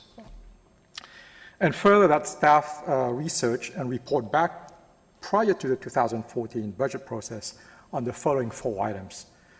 The City of Toronto's own SAP CRNB initiative, the funding options for a future CRNB implementation at the city. Staff also looked at in further detail the option to re-architect CIS, as was identified as an option in the assessment report, the CIS assessment report. And finally, Council also directed staff to look into the feasibility of outsourcing the utility billing functions to a third-party service provider. So this report presents the findings of this research. Going on to the outsourcing option first, staff contacted 2 companies, EPCOR and Enbridge, in May of this year to investigate a possible outsourcing arrangement with those companies. Enbridge was not able to give us an estimate and will not be able to do so until late 2014 at the earliest because of ongoing projects. But we did receive an estimate from EPCOR. Based on the information we provided, EPCOR estimated the project for the outsourcing to take about 12 months, utilizing about 3 full-time resources from their end. The one-time cost to set up the information systems was estimated at $2.7 million. And more importantly, the operating cost, the monthly operating cost that they quoted was $5.02 per utility service per bill. This would amount to about $1.5 million every month as a cost to the city, or a little over $18 million every year. So this is obviously not very cost effective. And in addition, the services provided by EPCOR would not cover the business function I've listed here, a number of them. With regards to the option to re-architect CIS by staff internally, staff conducted a detailed review of the technical sections of the CIS assessment report. And what that review uncovered is that significant effort will be required to turn CIS into a more efficient, a more sustainable, and easier to maintain application. So staff estimated that a project to re-architect CIS would take about 4 years and about between 12 and 13 resources, depending on the project phase. The total cost estimate is about $12.4 million, including about $400,000 for infrastructure. But very importantly, a project to re-architect CIS would carry significant project risk. A key point I want to make here is 4 years is a very long duration by any IT standards. So the probability of rework due to new and changes in business requirements during those 4 years is very high. And also fatigue setting in within the project team and also in the organization as a whole is also very high. Project team members would lose focus. Organization has a high chance of losing interest in the project. And also weaknesses that are typically associated with custom-built applications will continue to exist, even with a re-architected CIS solution. Slow adoption of new technologies, slow delivery of new functionality, and so on. And in effect, we would be faced with the same situation in about 10 years that we are facing now. The re-architected solution would likely need to be replaced itself in another 10 years. In addition, re-architecting CIS is not aligned with the city's own corporate business technology strategy and also industry trends to buy technology solutions rather than building them internally, especially for enterprise resource planning systems such as CIS.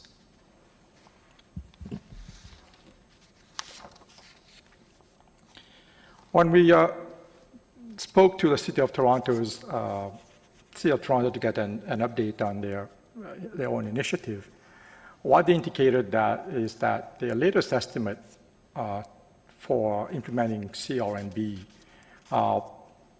fall within the $20 million to $30 million range. The initial estimate was $15 million. So what they've decided to do, they know that they need to engage a systems integrator to establish the total cost of ownership of implementing CRNB at the City of Toronto. It's very similar to the blueprint engagement that we completed last summer at the City of Kitchener here. So they're currently reviewing the approach to releasing a request for proposal for that piece of work. And they're expecting to make a decision on the approach by the end of this year. On our own CRB implementation, before we developed any funding options, we worked with Sparta Consulting, who led the blueprint engagement last year, to identify any further opportunities to reduce the estimate that they had provided. And through the three items mentioned here, we were able to reduce the total implementation cost from 22.8 to 19.9 million, a reduction of about 12.7% in the total cost. And also, when we looked at one of the key metrics that we've always used, that is commonly used within the industry to be able to compare implementation costs that vary widely, is the percentage of implementation cost as a percentage of annual revenue. So with a revised estimate, this now falls at 3.82% for the city, well within the 3 to 4% range that we've noted during previous research.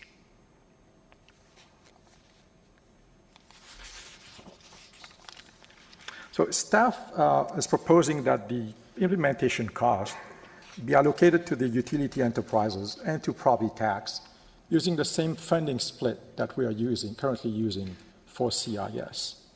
The table here shows the funding split and the allocated amount portion for each of the funding component.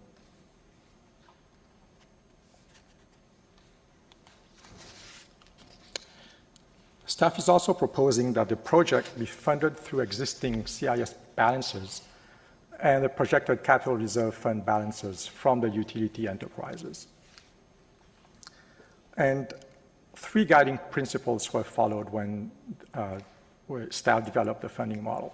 First one is that contributions from each enterprise would be limited to the split that was indicated in the previous slide. Also, the contributions would not cause any reserve fund to fall below the minimum balance requirements of the reserve funds as approved previously by Council. And last, staff would ensure that no impact to the existing tax base through funding the property tax portion through existing capital balances.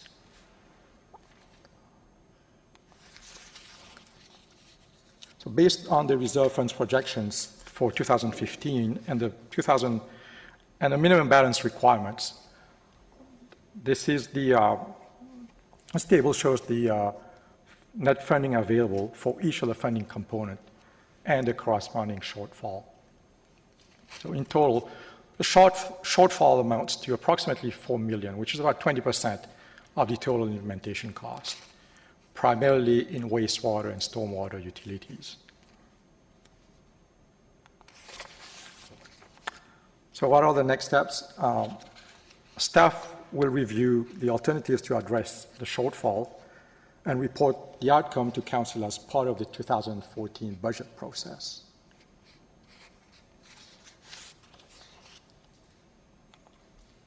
In conclusion, the due diligence research that we undertook has shown that outsourcing is not a cost-effective option. It would exceed the implementation cost of SAP CRNB within the first year of the outsourcing arrangement.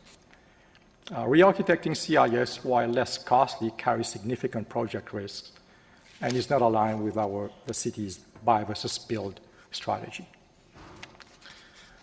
So SAP CRNB remains the better long-term option, especially with the cost as a percentage of revenue now falling within the industry range of 3 to 4%.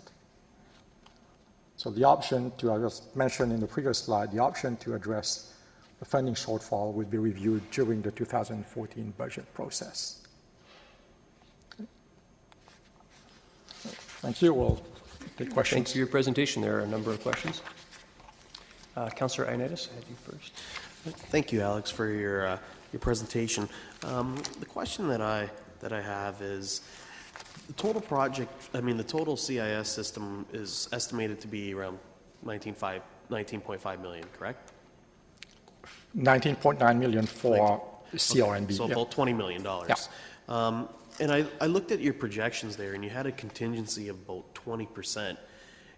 So when you're putting in that contingency, you're saying that there is an opportunity to have that cost reduced by $4 million?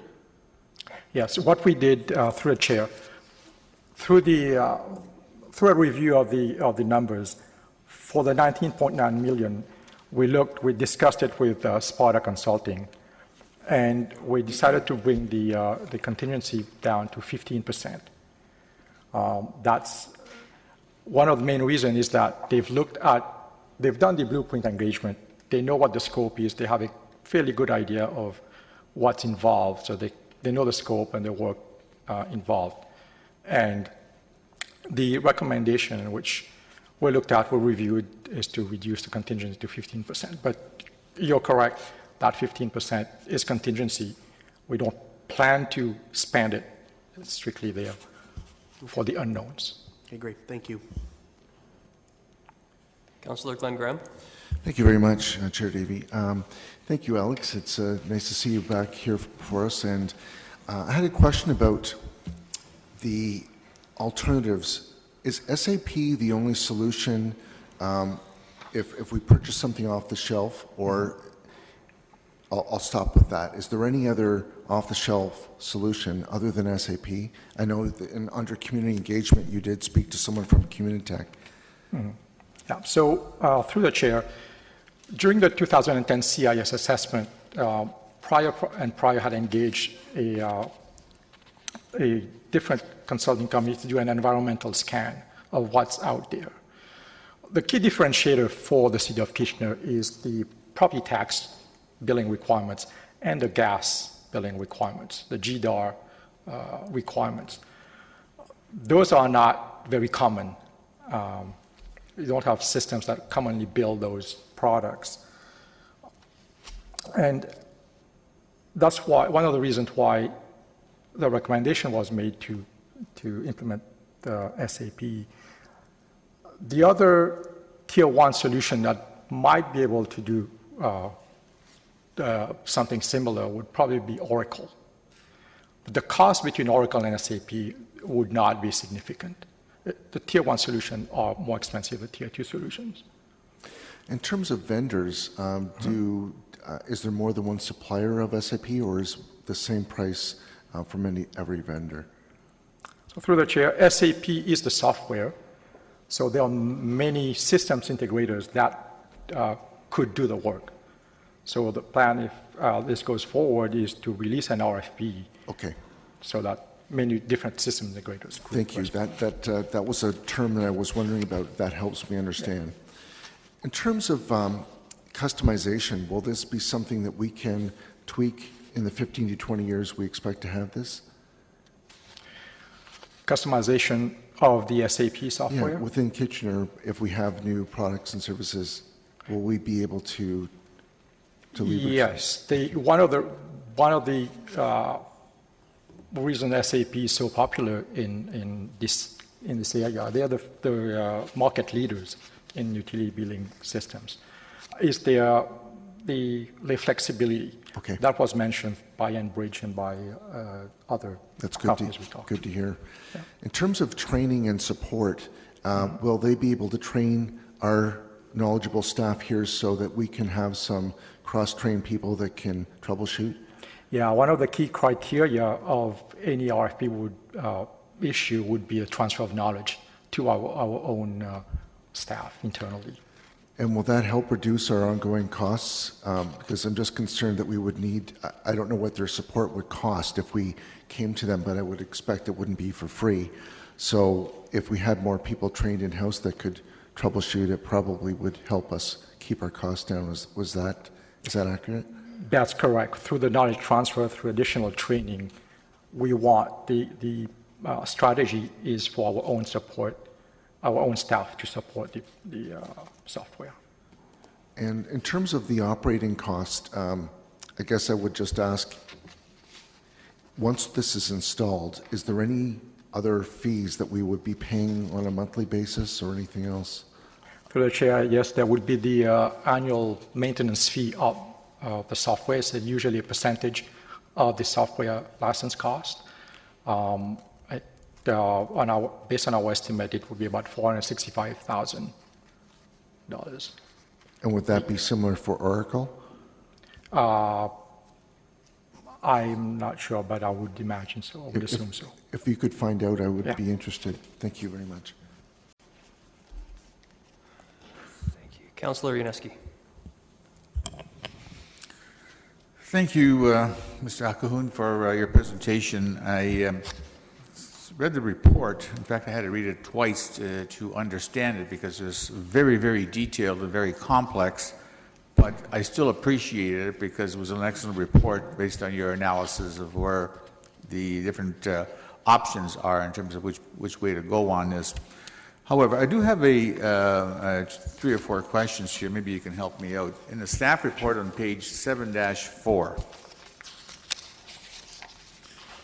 at the top, you've got a table that talks about City of Kitchener, Enbridge Hydro, London Hydro, etc. And you mentioned about City of Kitchener high-level estimate. What's the difference between a high-level estimate and maybe why wasn't a mid or low-level estimate used and considered at the same time? I don't understand that. Help me out. So through the chair, if you recall, when in the first report, we had staff had confirmed that the SAP solution would be able to meet all the city requirements. But we also mentioned that the cost varied widely based on the company that we contacted. So what staff did is we engaged a consultant for a short 3-day period to give us a better idea of what that cost could be. So that's the $16.4 million. The consultant was on site for about 3 days, talking to people at a high level, talking to staff, and came up with a $16.4 million estimate. That's the high level estimate. Okay. The next question I have pertains to page 715. And at the bottom, another table, and you have 7 columns, A, B, C, D, up to G, and the different lines. Yet when I look at the bottom, you've still got at the bottom of the table, C equals A minus B, and then the next is E equals C plus D, etc. And when I look at the figures, let's look at the first one, which is the bottom line. You've got C, which is the 15 million, which is really arrived at A from minus B. But when I do the math, I should get about 12 million something, and you've got 15 million. Yeah, I don't understand. And then the same thing carries on when you get down to F, E, F, and G. When you look at E and F together, E minus F is minus 2 million, but yet you got 4. I don't understand. Yeah. So through the chair, the net from reserves column is really at each funding component level. So if you take at each funding component, funding category, the 2015 projected reserve funds available minus the minimum target, you do get the net from reserves, what's available from the reserve funds. The total at the bottom in column C, the 15.5 million, is the total of the column. Because if you look at the second funding category, the sanitary sewer reserve, the 2015 projected funds available is about 1.9 million, and the minimum target for that reserve fund is 4.2 million. So basically, we cannot draw from that reserve fund. That's why the total at the bottom is not, if you look at the total line, it will not balance. You have to add the column figures to get to that. So you have to add the columns, but you don't subtract the last portion of it? Is that what you mean? That's correct, because, again, like I mentioned, if you look at for the sewer and the stormwater, there are no reserves. We cannot draw from the reserve funds because we would fall below the minimum requirements. And the guiding principle is that we would not cause the contributions will not cause the reserve funds to fall below the minimum requirements. Okay, I got you now. Yeah. Last one, page 721. And then that table, property tax arrears, and I know you've got the 3-year components, 2009, 010, and 11. And then I'm trying to understand the arrears for a current year, prior year, 2 years, 3 years, and you got the percentage. I have no idea what that means. I think I'll enlist Saleh to give a better or Joyce.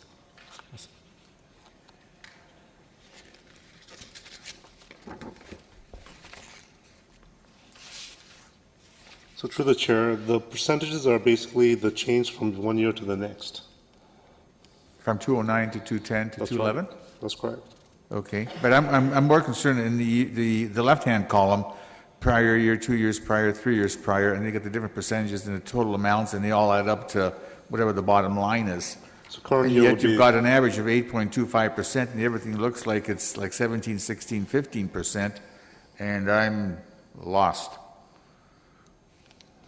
So the 8.25% is the change from 2010 to 2011. The total taxes in arrears. Oh, you're going from 2010 to 2011? Right. Okay. So that percentage changes from going from the columns to the right, which is the 2010 and 2009. Is that what those percentages would mean? The total numbers from 2009. So from 2009 to 2010 is 8.05%. The increase. Yeah, because it looks very minimal, yeah, because it's almost the same figure, 10.5 billion versus 10.33 billion, right? Totals.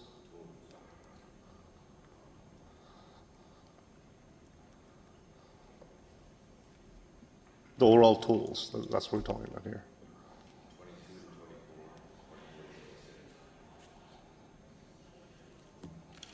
I don't know. Maybe you can explain it to me afterwards, okay? Sure. Councillor Fernandez? Thank you. And I do have quite a number of questions. I did some really, a lot of research on this. So just starting off with you answered in response to a question about a maintenance agreement. And what was the cost of that? You gave a number of 400 something? 465,000. 465,000 per year. Correct. Okay. Okay. So I'm not really sure where I'm going to start with these questions. So my understanding from everything I'm reading is that these are estimated costs or these are total costs, the 19 million that you had quoted? Through the chair, this would be the total cost to implement. Okay, so the total cost. So that would mean that is training included in that cost? Yes, it is. Okay, and what can you give me a sense of what that training cost would be?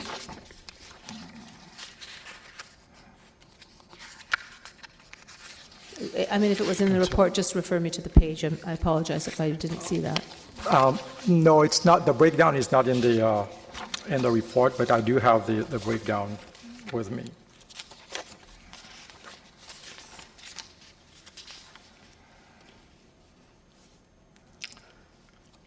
We estimated about $150,000 for training. $150,000 for the training, and that is per year? No, that's the total cost The for total the cost implementation. for the implementation of the, okay. So that, just going back, what is Cambridge and Waterloo doing? And can we share costs, or are they doing a different system? They're using a different system. Both are using a product software called from Vailtech, the company Vailtech. Their systems are not integrated, so they have two systems, one for utility billing and one for property tax billing. Okay. So my understanding from what I was reading in the report is that this is going directly into our sort of our finance program. It's going to integrate everything with our customer billing, and our finance program is going to be all together. Is that correct? Through the chair, it will be integrated with the SAP financial system that we already have at the city. Yes. Okay. So what would the turnaround time be for SAP to make any legislative changes? Because that happens quite often, that we see legislative changes. And is that part of the agreement with SAP for this? Through the chair, no, that would not be part. That would be supported internally by staff. And as staff indicated, we indicated earlier, with SAP, it's a very flexible product that can be, a lot of the changes can be done through configuration rather than customization. So that's one of the key advantages of a tier one solution such as SAP. So there would be no additional cost for making any legislative changes then? Depending on when that changes occur, it will take time for the staff to get totally comfortable with the solution to be able to do all the configuration changes. So depending on the timing, there could be some consulting costs involved. Okay, and would you have some sense of what those consulting costs could be? A functional expert in SAP, the current hourly charge is about between 150 and 190 an hour. So the strategy the city would take is to bring them in and work with the city's staff and show them what needs to be done rather than doing it themselves, executing the changes themselves. So it would be more for guidance. So if we look at maybe 2 weeks depending on the complexity of the changes, I'll be 1 to 2 weeks of their time. So 2 weeks. 80 hours, let's say 80 hours. 80 hours at roughly $200 per hour. Correct, between Right. 150 and So 16,000, if my math is correct. So my next question would be then, who is going to be implementing this program? SAP or city staff? For the changes, if we do get changes. If we go to this program, to the SAP CRNB, if we go to this complete program, who's going to be implementing this system?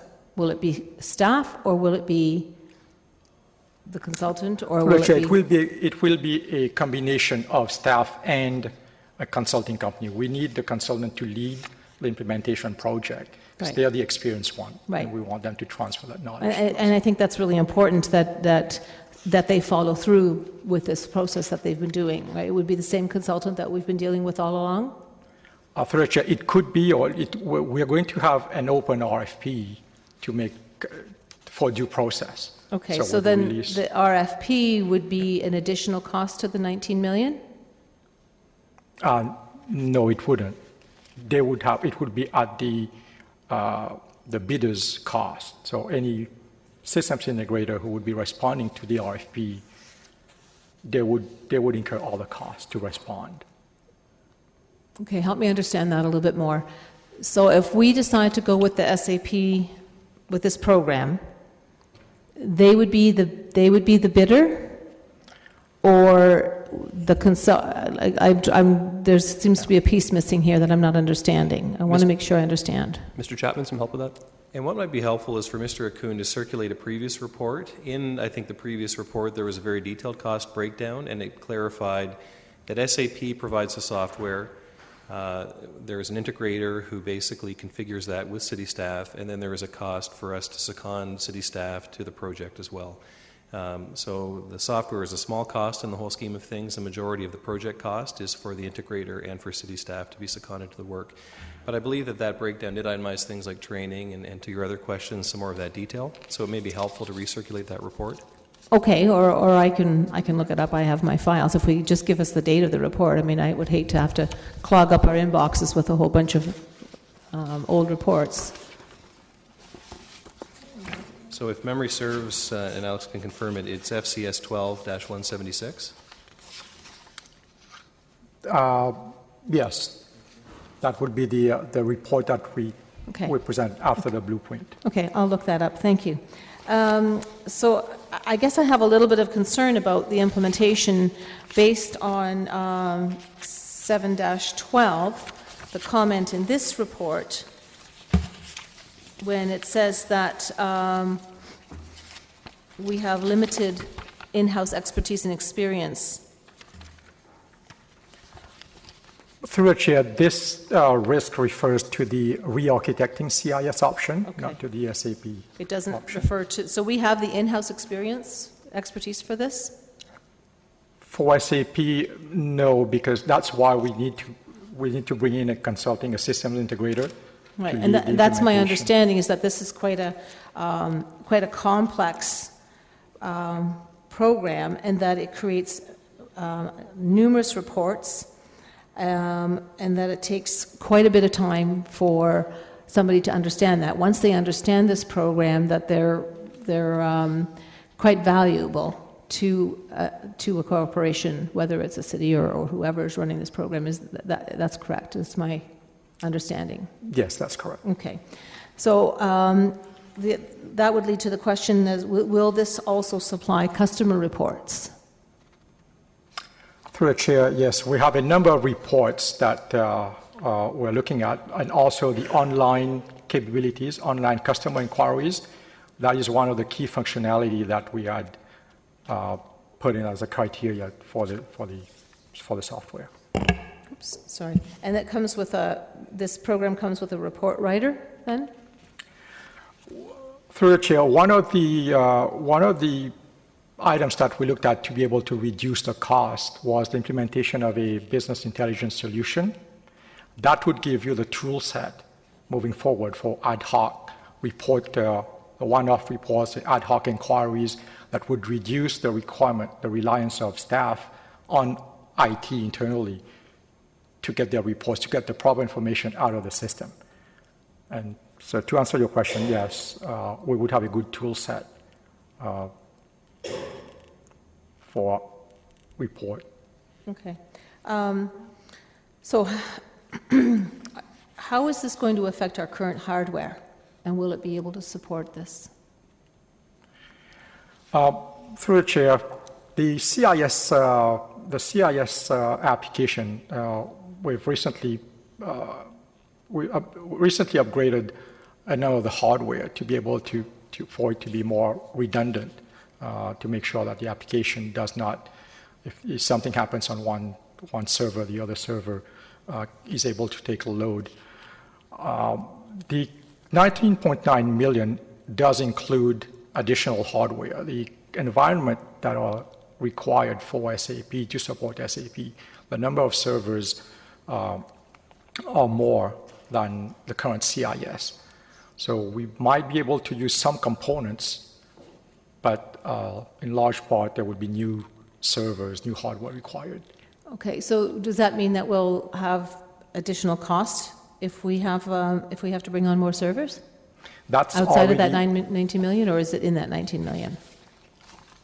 The hardware is already included in the 19.9 million. This is very comprehensive. It's a total cost of implementing SAP, and the hardware was estimated about $300,000. Okay.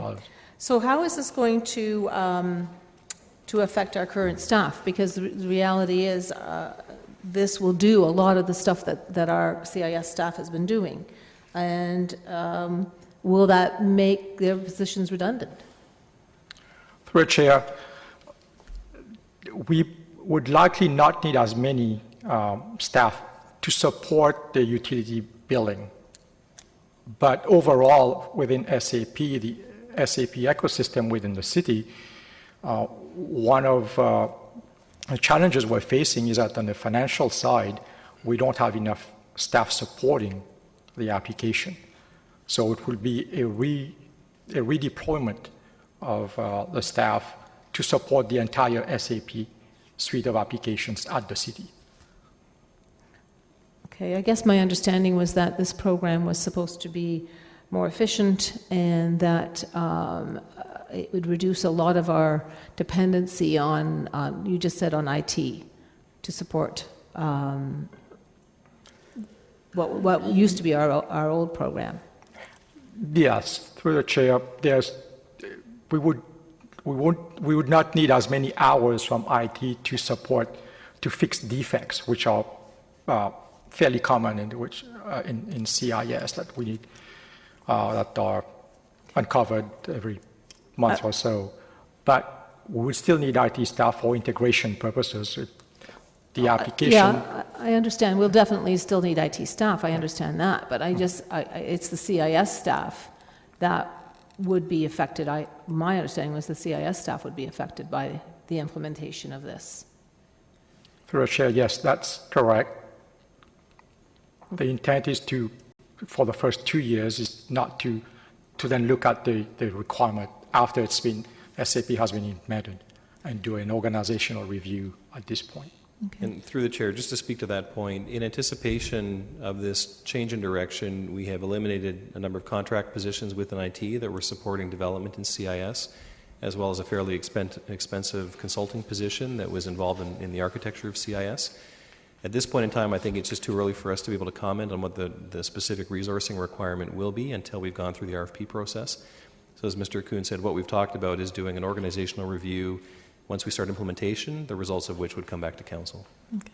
Yeah, and I appreciate that. I understand that this is going to be a little bit of a long-term, well, not necessarily long-term, but how long do you expect that this will take in terms of implementation? Once, if we agree, and again, I apologize if I didn't read that, if that was in the report, and I'm asking you a question that was in there. No, it wasn't in the report. It was in a previous report. But the estimate is about a 14 months project, including about 2 months of support. Right. Okay. I've heard a lot of really positive things about this in my research, and I think that there's going to be a lot of benefit to the integration between the different units and departments within the city. So I think that we'll see some significant savings and a lot less stress for the staff that are working on this. I mean, I'd like to support this, but I just want to make sure that my questions are, is this all in? You know, that we're not going to be paying for any more, maintenance agreement, we're looking at $500,000. We're looking at training costs. You know, what other additional costs are that I want to make sure that there's no other surprises. I mean, $19 million is a significant number. And perhaps I can speak to that, and I've been very clear with Alex from the start that the last thing I would ever want to do, assuming this project is approved by council, is to come back and ask for a penny more. And so this project is an all-in cost for the implementation. The piece, and you've honed in on it today, that still remains to be finalized is the ongoing cost to support the system. We know what the licensing cost will be. The key question for us is what is the right staffing model to support SAP across the organization, both within IT and in the operating areas. And we can't answer that question today, but we know we'll have to come back to council before we've completed the implementation with those answers. Okay. And if I have any other questions, I will ask them via an email. Thank you. Thank you. I just have 2 questions. Just wanted to clarify the $20 million cost versus the licensing cost. Just to clarify, then that would be subject to the same funding breakdown as I see on page 714. Yes. Okay. And The other question I had was, sorry, just for the intention now. So the purpose of this report essentially is to, staff looked at the other two options, namely the outsourcing and re-architecting the existing system. So am I understanding then that by virtue of this coming to council, then the focus will be on going forward with SAP as a singular option? Through the chair, yes, correct. That we'll bring forward the review, the outcome of the review in terms of how to address the shortfall during the 2014 budget process. Okay, so this will be the last time then that we see anything to do with outsourcing or re-architecting the existing system? Yes? That's correct. Okay, thank you. There is no motion required here, so thank you for your presentation. It was a very complex report, written well. So now we will now adjourn for Mayor's Eric into caucus.